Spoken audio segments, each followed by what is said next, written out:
Mwongeye kwirirwa abakunzi ba Yacu TV, tugarutse muri bya biganiro byacu nk'ibisanzwe. Ubu ngubu noneho tugiye kuganira. Hari umuntu watwandikiye atubaza ati se ko jyewe ndarongora ndanashyukwa ariko nkoresha ibinini.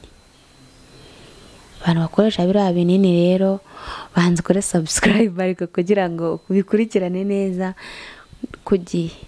Ni ukuvuga ngo abantu bakoresha biriya binini ntabwo ari byiza, ntabwo ari byiza pe habe na gato. Ni ukuvuga ngo umuntu urongora ari uko yanyweye biriya binini, uwo muntu aba afite ikibazo gikomeye, ahubwo bigushobokeye rwose wajya no kwa muganga, kuko biriya binini kibi cyabyo iyo wabinyweye urongora umuntu cyane ukarenza, hari igihe urenza ibyishimo bye, ukaba wamurongora nyine agatangira aryohewe, yarangiza ugasanga atangiye kubabara. Buriya iyo umuntu arangije n'ubundi nta kiba gisigaye, ari nko kubabara cyangwa ari kuvunika. Ni ukuvuga ngo niba ukoresha ibinini, inama nakugira muvandimwe, rwose ibinini byihorere. Hari uburyo ushobora kurongora uzi ko ufite ikibazo nk'iki.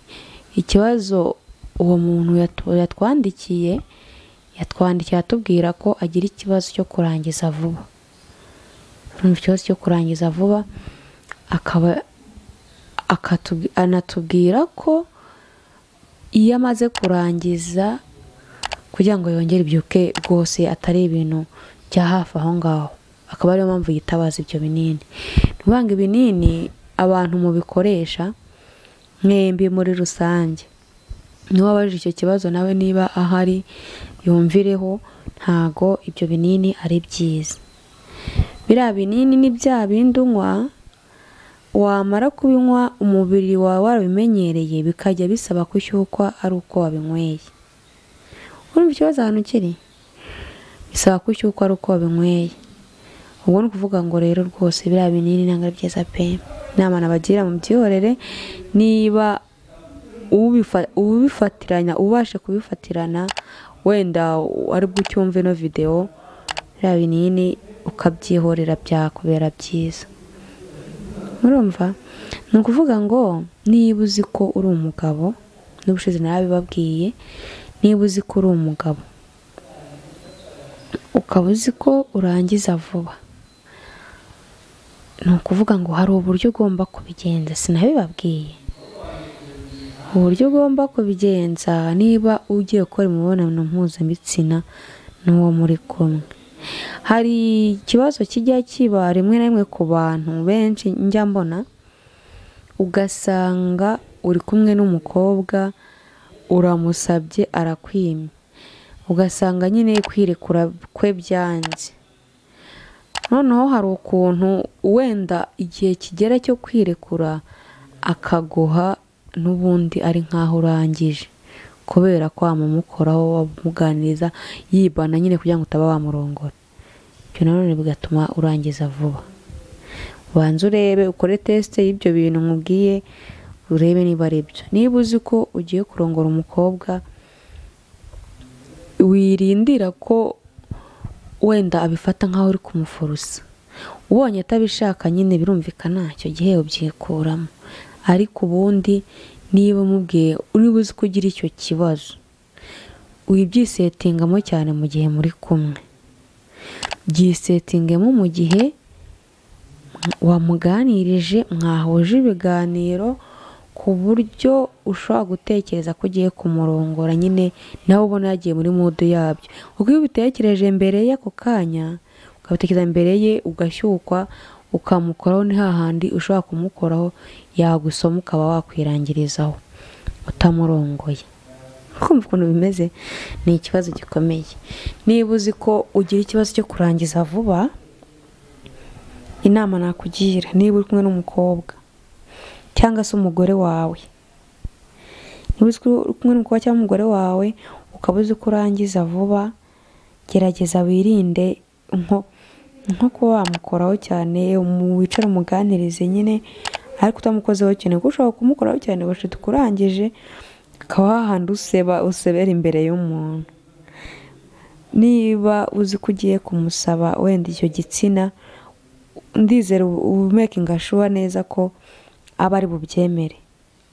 Yaba ari bubyemere rero ntabwo urindira gushyukwa cyane hahandi uba wamaze kubyisetinga mu mutwe ya. Niba ushyutswe ushaka igituba, mubwira ati ndashaka igituba, ntacyo bitwaye rero aba ari wowe muba muri kumwe uko yagenda kose, ntabwo yagikwima. Ntiyakikwima ku buryo wageraho ukifata ukamukora. Hari abasore mujya mwihagararaho ugasanga nk'umukobwa aje kugusura, uraho agukozeho aragusomye, ugasanga urarangije atanabimenye.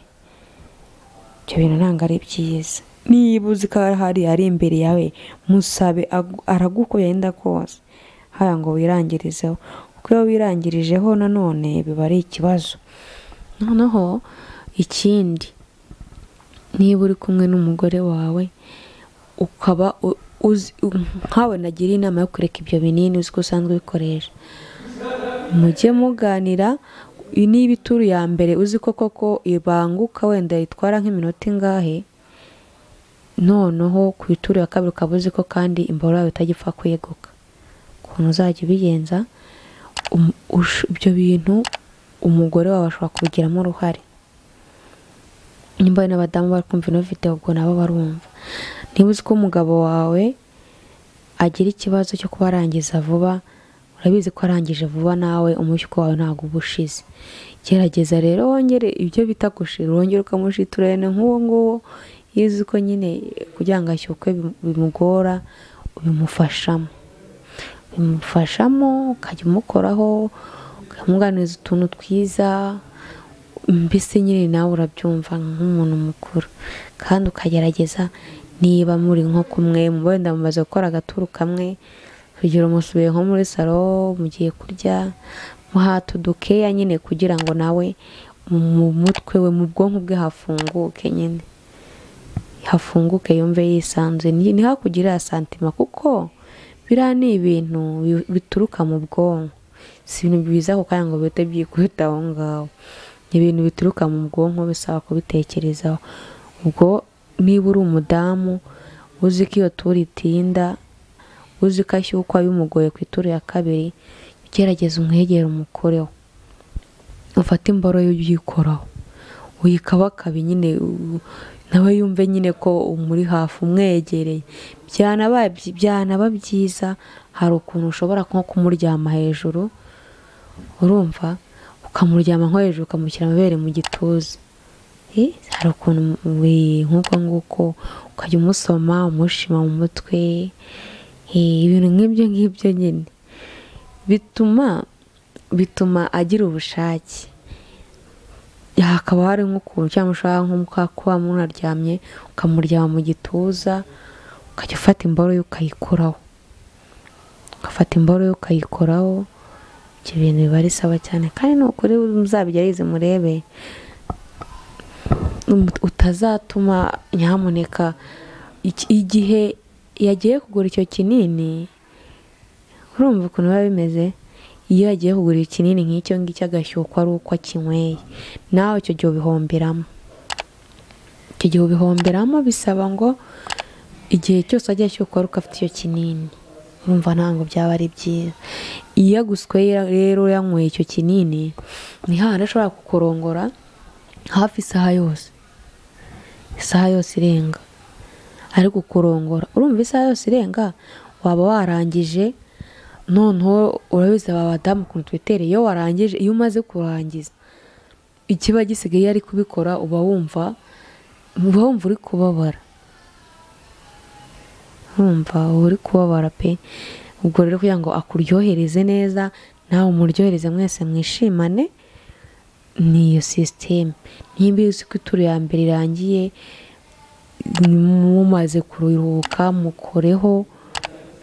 mukoreho neza, nta kintu biba bitwaye. Imboro uyifata kiba ari yawe se, n'ubundi uyifate, ujye uyifata uyikorakoreho ku mutwe wayo nyine nk'uri kumukarisa, muryamye mu gituza, hakabaho n'ubwo muri gata ku mabere nta kintu biba bitwaye, ukamushimashima mu mutwe, bimwankuraje guhita ashyukwa vuba. kandi iyo ashyutswe ni hahandi akora ituru rwose nziza cyane, agakora ituru nziza ikagushimisha, ntabwo wongera gupfobya nk'ubwa mbere.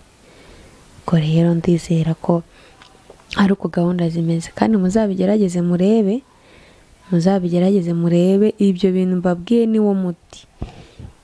kandi ngenda nabikundira bakunda kuri, ni ukuvuga ngo nk'iyo hano ugeze hano ukumva hari nk'ikibazo cyangwa se hari komenti urayandika nkayisoma, haba hari ikibazo hasi ya video haba hariho nimero zanjye, ukampamagara ukambwira ati ko bimeze gutya.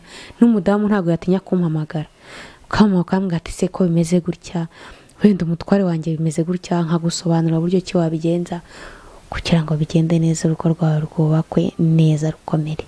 kumva ukuntu biba bimeze, kandi ni ukuri ni byiza. ndabakunda, ntabwo nabifuriza ibintu bibi byatuma mutubaka ingo zanyu, ntabwo nabifuriza rwose, sibyo? ubwo rero murakoze cyane, nizere ko mumeze neza. Nyagasani ajye akomeza aborohereze mu gihe muba mwampaye umwanya wanyu wo kundeba. murakoze cyane. kandi ikindi ni ukuvuga ngo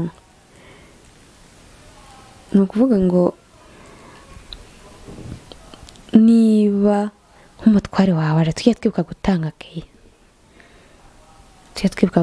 keya. n'umutware wawe aje tumwakire, mugabo mwiza, ni karibu, sibyo? ni karibu, mukoreremo inkweto, mufashe wenda nimba ari bag ahetse, umutwara azajya nabwo aramwiruka, mwihorere icyo gihe.